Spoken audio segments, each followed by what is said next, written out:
चलनी के चलल दुल्हा, चलनी के चलल दुल्हा, सुबह के फटकारल हो,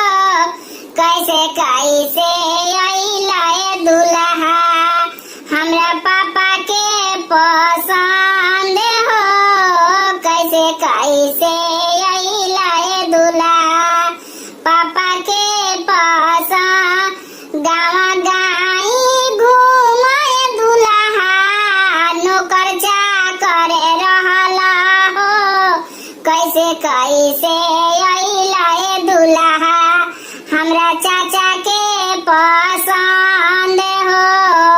कैसे कैसे अइले दुल्हा,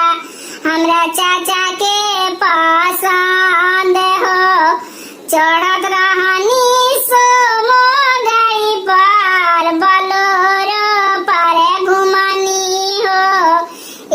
देखी तारा पापा जी के आईनी पसंद हो, ये देखी तारा चाचा जी के आईनी पसंद हो, खेता खेती घूमत रहला, गोइठा चिपरी पथला हो, कैसे कैसे हमरा भैया जी के अइला पसंद हो, कैसे कैसे भैया जी के शहर शहर घूमत रहला, समोसा इडली बेचला हो,